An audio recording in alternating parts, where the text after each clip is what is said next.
नमस्कार विद्यार्थी मित्रों। जिस क्रिया द्वारा वयस्क सजीव स्वयं के जीवन के दौरान स्वयं के जैसे ही नए सजीव उत्पन्न करते हैं तो उस क्रिया को हम प्रजनन या रिप्रोडक्शन कहते हैं।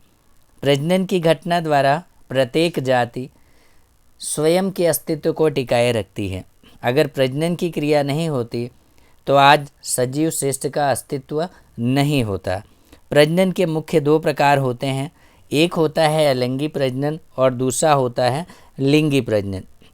अलैंगिक प्रजनन किसे कहते हैं और उसकी विधियां क्या हैं, इसके बारे में कक्षा 10 की बोर्ड में परीक्षा में प्रश्न पूछे जाते हैं। तो आज हम इस प्रश्न को तैयार करेंगे कि अलैंगिक प्रजनन क्या होता है और उसकी विधियां क्या हैं।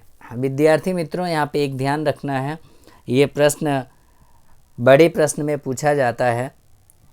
तो जब भी ये प्रश्न हमारे पास आता है, हमें बोर्ड में लिखना होता है, तो इस प्रश्न में इतना ज़्यादा मटेरियल है कि कई बार हम बहुत देर तक भी इसे लिखते हैं।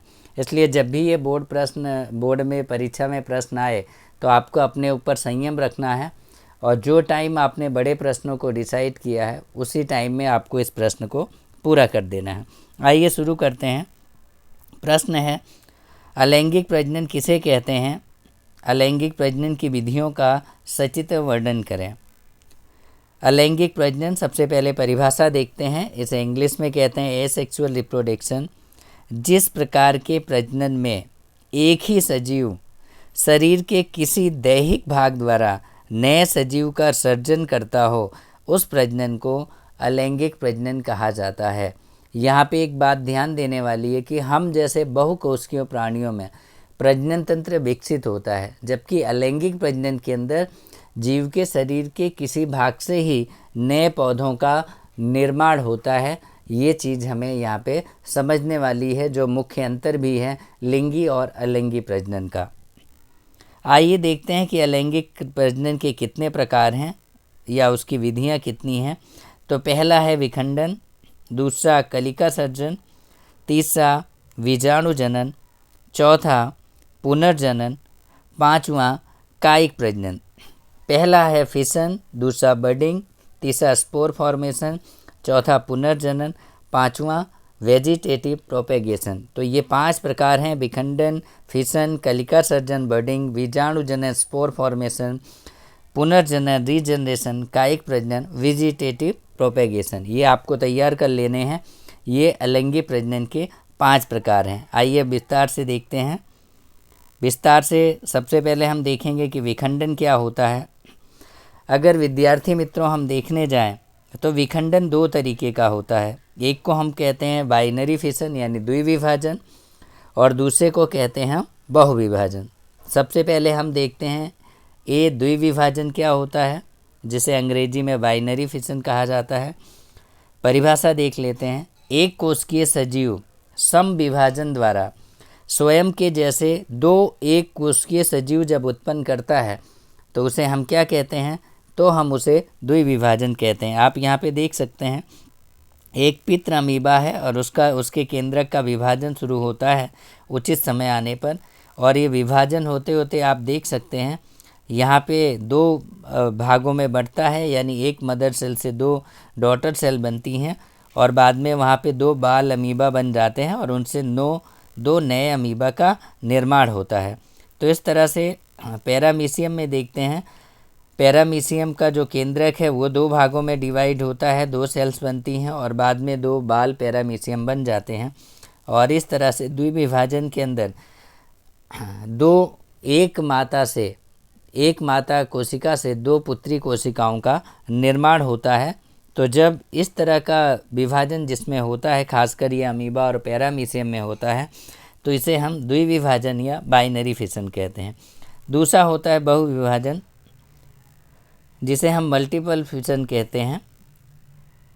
कई बार कोशिका में स्थित जो केंद्रक होता है वो कोशिका में ही अनेक बार विभाजन होकर नए केंद्रक बनाते हैं, और जो ये नए केंद्रक होते हैं इनके चारों ओर कोशिका रस के लिपट जाने से अलग से इकाई तैयार हो जाती है।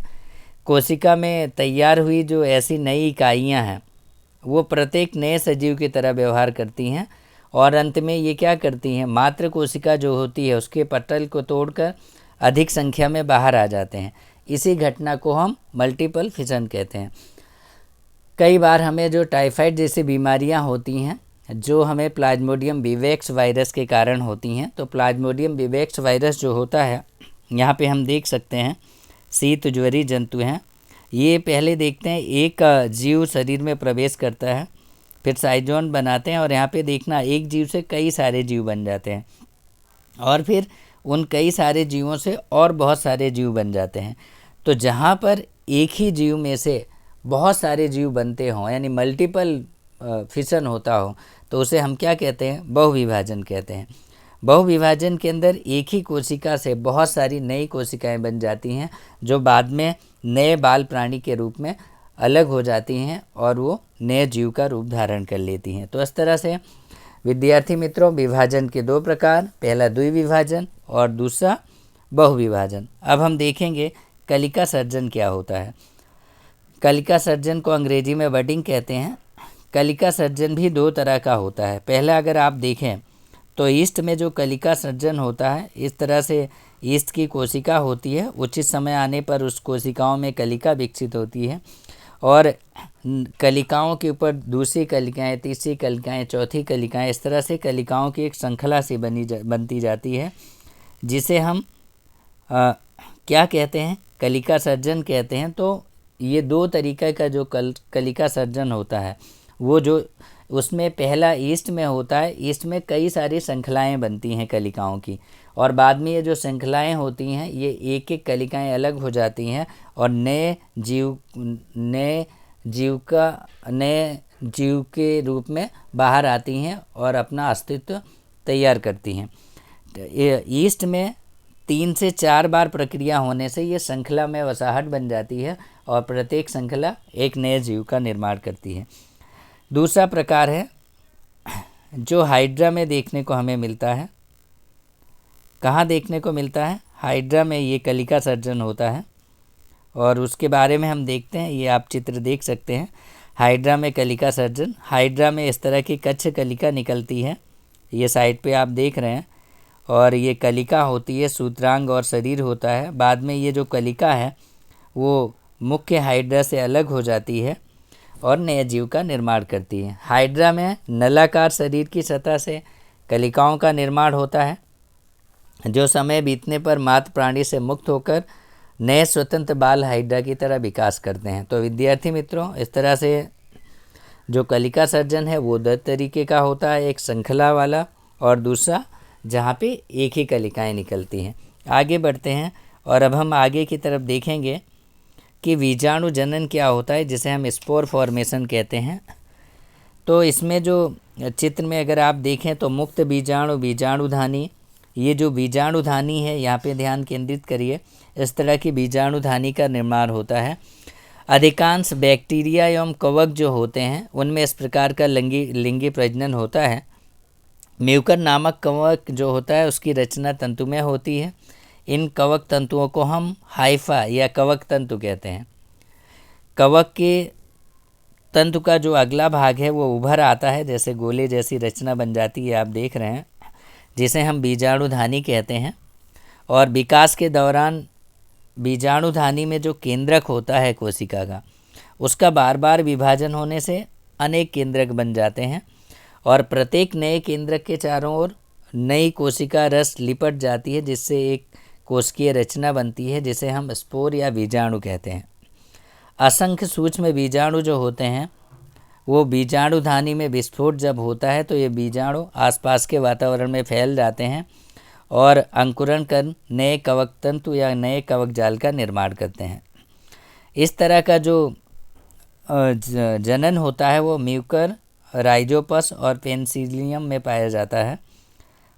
और दूसरा हम देखेंगे, अगला जो हमारा प्रकार है वो है पुनः सर्जन, जिसे हम रीजनरेशन कहते हैं। ये चौथा प्रकार है, इसमें गलती से 5वां लिख गया है। पुनः सर्जन के अंदर हम ये देखेंगे कि पुनः सर्जन में सजीव के शरीर का अगर कोई भाग अचानक टूट जाता है, तब उस टूटे हुए स्थान पर मूल भाग जैसे ही नए भाग का सर्जन हो जाता है। इस विशेष घटना को हम पुनर्जनन या रीजनरेशन कहते हैं। आप देख रहे हैं प्लेनेरिया का शरीर जो है वो विभाजित हो गया है 3 भागों में, और बाद में इस नए विभाग से क्या होता है, नए जीवों का निर्माण होता है। इसे ही हम रीजनरेशन या पुनः सर्जन कहते हैं। अगर आपने देखा हो तो छिपकली में भी ये घटना बनती है। छिपकली के अंदर पूँछ गिर जाती है, नई पूँछ का निर्माण होता है, लेकिन उसके अंदर नए सजीव नहीं बनते हैं टूटे हुए भाग से। लेकिन पुनः सर्जन के अंदर जब भाग कोई टूट जाता है तो उस टूटे हुए स्थान पर मूल भाग के जैसा ही नए भाग का सर्जन होने की विशिष्ट घटना पुनः सर्जन या रीजनरेशन कहलाती है। तो इस रीजनरेशन के कारण नए जीव का निर्माण होता है। इसमें हाइड्रा, प्लेनेरिया, स्नान बादली और तारा मछली, ये कुछ ऐसे जीव हैं जिनके अंदर ये घटना पाई जाती है। खासकर ऑसिलेटोरिया और स्पाइरोगाइरा में भी इस तरह का देखने को मिलता है। पुनः सर्जन 2 तरीके का होता है। पहला, प्राणियों के शरीर का अगर कोई टुकड़ा अलग हो और उस स्थान पर नया भाग बन जाए, इसके अलावा जो टूटा हुआ टुकड़ा है उससे नए प्राणी का सर्जन हो, तो इस घटना को पुनर्सर्जन कहते हैं। यानी जो भाग शरीर का टूट गया है वो तो रिपेयर हो जाता है, लेकिन टूटे हुए भाग में से नए जीव बन जाते हैं। जबकि हमने छिपकली में देखा उसकी पूँछ रिपेयर तो होती है, लेकिन टूटे हुए भाग से नए जीव नहीं बनते हैं। लेकिन जिनमें नए जीव बन जाते हैं उसे ही हम रीजनरेशन कहते हैं। तो ये पहला प्रकार है जिसमें हम हाइड्रा, प्लेनेरिया, स्नाल बादली और तारा मछली में ये देखते हैं। दूसरा जो प्रकार होता है रीजनरेशन का, उसमें कुछ तंतुमय शैवाल होते हैं और वो अपनी स्वयं की संख्या को बढ़ाते रहते हैं, जिसमें तंतु बार बार टूटते रहते हैं और टूटे हुए तंतुओं के जो है वो प्रत्येक अलग शैवाल की तरह व्यवहार करते हैं, और इसे हम फ्रेगमेंटेशन भी कहते हैं। ये मूलतः स्पाइरोगाइरा, ऑसिलेटोरिया में पाया जाता है।